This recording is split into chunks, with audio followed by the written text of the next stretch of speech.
San Benito or Saint Benedict. Natawo siya dito sa Norcia in Umbria yadtong tuig 480. Anak siya og kanang noble family, and he was educated dito sa Rome. Pero aduna siya talagsaon nga personalidad. Makahuman sa iyang pagtuon o pag-eskwela, mibiya siya sa katilingban sa ilahang dapit o miadto siya sa Kalangob. Dito siya nagpuyo sa Kalangob o giyahang giuli ang kaugalingon diha sa pag-ampo o pagpamalandong kanunay. O iya gayong gipuy-an ang kinabuhi nga balaanon. Ug nakita kini sa iyahang mga katigilungsod sa mga tawo nga kundiin mo hinungdan nga mga tao misunod kaniya. Adunay mga tao nga nahimo niya mga disipulo. Dayon si San Benito naghimo siya og katilingban. Munang he was a father of Western monasticism. So munang dunatay Benedictine nga mga congregation, religious congregation, the Benedictine.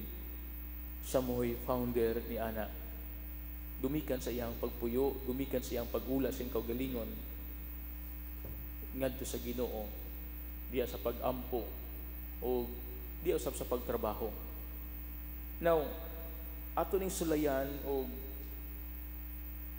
connect diha sa ebanghelyo karon ang kinabuhi nga gipuy-an ni San Benito o Saint Benedict. Sa mga igsuon ato nadungog sa ebanghelyo ni San Mateo nga giandam ni Jesus o iyang gipasidan-an ang iyang mga tinun-an alang sa mga pagsulay o mga kalisdanan nga ilang masinati sa pagsangyaw nila sa maayong balita o mensahe sa Dios. Yang gihinan niya mga tinun-an, ipadala ko kamo sama sa mga karnero ngadto sa panon sa mga lubo o pag-amping o pagbantay kamo. Kay daghan ang mga tao unya ang mulutos kaninyo. Daghan ang mga tao nga dili mo dawat kaninyo. Daghan mga tao nga dili makauyon kaninyo sa iyang pagsangyaw sa maayong balita. Kini nga mensahe nagpakita sa kahimtang sa mga tinun-an nga mag-atubang unya sa mga pagsulay, pagdawat sa mga pagsupak o pagpakigbisog alang sa pagtuo.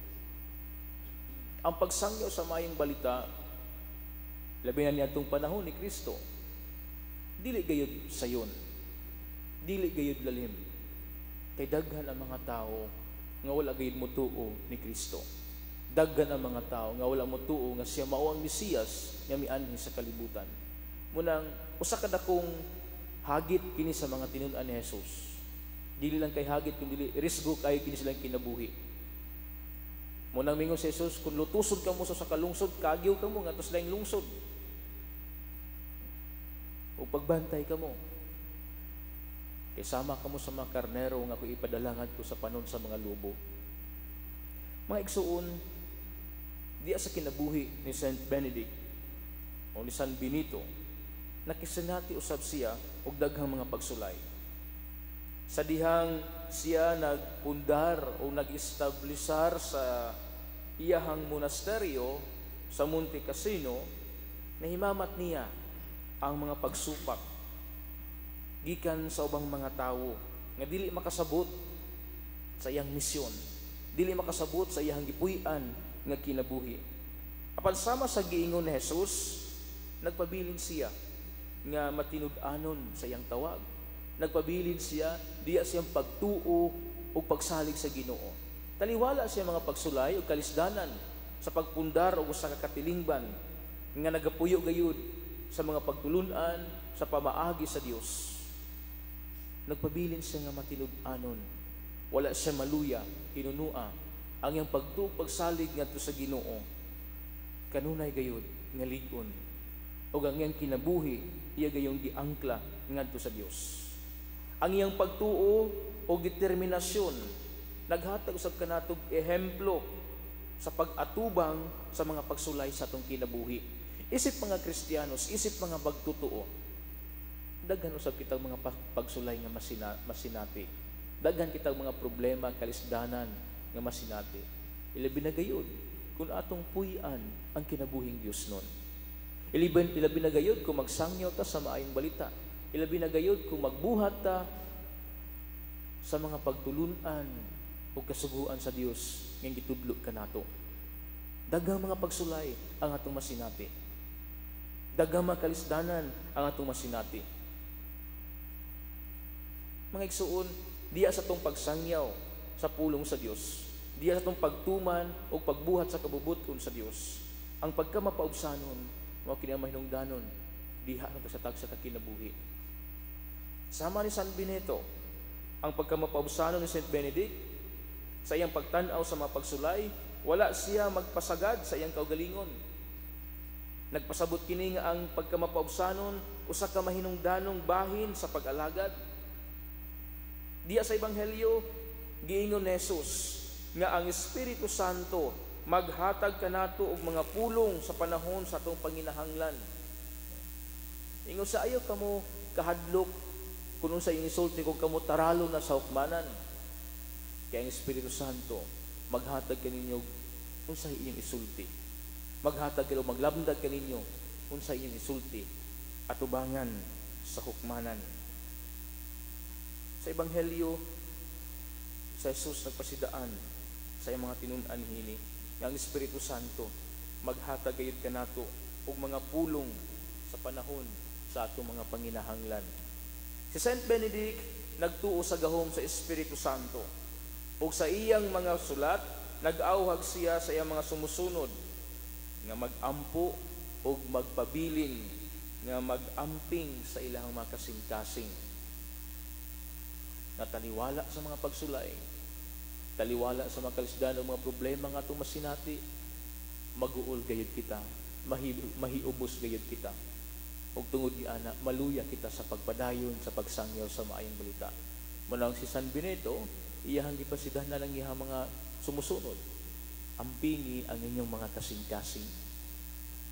Sama ka nato at usab ampingan natong kasing-kasing. Kasi gikayon ko na, ang pagtuman sa kabubuton ug kasuguan sa Dios dili sayon.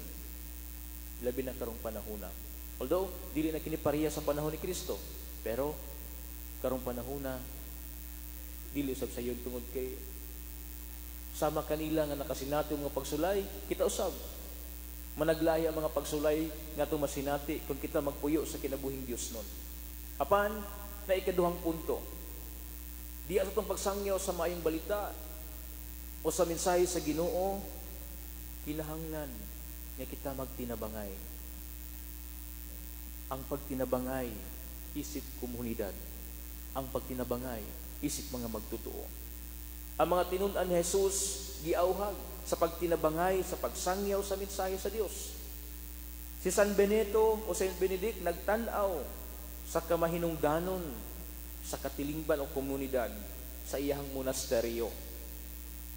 Ang pag-alagad sa usag-usa ug ang pagtinabangay sa pag-ampo naghatag og kusog sa ilang espirituhanong paglakaw, espirituhanong pagsangyaw o pagpanaw isip mga magtutuo. Diha sa tong tagsatag sa kakinabuhi, kinahanglan nato nga magtinabangay sa pag-atubang sa mga pagsulay sama sa gibuhat ni Saint Benedict sa iyang mga sumusunod. Diha sa itong pagsangyaw sa maayong balita, sa pulong o sa buhat, kinahanglan usab kitang magtinabangay. Magtinabangay sa pagkabot kung unsa ang makaayo diha sa katilingban. Magtinabangay sa pagsangyaw sa Ebanghelyo sa Dios. Magtinabangay sa pagkabot sa mga butang nga maghatod kanato sa kaluwasan. Dili magtinabangay og daot sa atong mga silingan. Dili magtinabangay og daot sa atong isig katawo. O dili kini mga kapahimuot sa Dios kung mao kanatong buhaton. Magtinabangay kita sa mga butang nga ikapahimuot sa Ginoo. Ikatulo nga punto diya sa Ebanghelyo o diya sa kinabuhi ni San Benito, mao ang paglaom sa mga panahon sa kalisdanan, paglaom sa mga panahon sa mga pagsulay sa kinabuhi. Si Jesus maingon siya mga tinunan nga magpadayon sila sa paglakaw bisan pa man sa mga pagsulay. Magpadayon sila sa pagsangyaw sa maayong balita bisan pa man sila lutuson. Si Saint Benedict usab nagpakita sa paglaom o pagpadayon sa mga panahon sa kalisdanan. Bisan pa sa mga pagsupak ngayang nasinati, nagpabilin siya nga nagtuo ng ginuoban kanila. Ang paglaom naghatag o maghatag kanato o kadasig sa pagpadayon sa atong pagtuo o pagsalig sa Dios. Ang paglaom maghatag kanato kusog diha sa tuang pagpanikay-sikay uban ang pagsangyaw sa maayong balita bisan pa sa mga pagsulay nga atong masinati ining kinabuhia. Nga igsuon, ang kinabuhi ni Saint Benedict nagtudlo kanato sa kahulugan sa pagtuo, pagampo ug pag-alagad diha sa katilingban. Sa atong pag-atubang sa mga pagsulay o mga kalisdanan sa atong kinabuhi, tungod kay atong gipuy-an ang kinabuhing Dios nun, tungod kay atong gisangya ang maayong balita, tungod kay nagtuman kita sa kabubuton o kasuguan sa Dios, maningkamot kita nga magpadayon sa pag-ampo o paglaom ng Ginoo, maghatag kanato og kusog ingon man giya sa atong tagsatag sa kinabuhi. Sama sa giingon ni Jesus, ang Espiritu Santo maghatag kanato og mga pulong ug kadasig sa panahon sa atong panginahanglan. Maghatag kanato igsusulti batok ngadto sa mga tao nga layo pa sa Ginoo. Munang magampo kita ng kinabuhi ni San Benito o Saint Benedict, magdasig kanato sa pagpadayon sa pag-alagad sa Ginoo ug sa ato isig katawo, bisan pa sa mga pagsulay nga atong masinati, bisan pa sa mga kalisdanan nga atong masinati, tungod sa atong pagsangyaw sa maayong balita. Magampo kita uban sa pangama o pangalyan ni Saint Benedict nga kita usab may sama kaniya o may sama siya mga sumusunod nga naningkamot nga masangyaw ang gingharian sa Dios dinhi sa kalibutan, taliwala sa mga pagsulay nga ilang nasinati.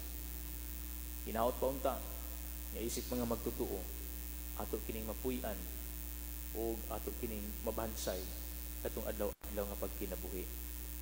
Amen. Palihog manindog.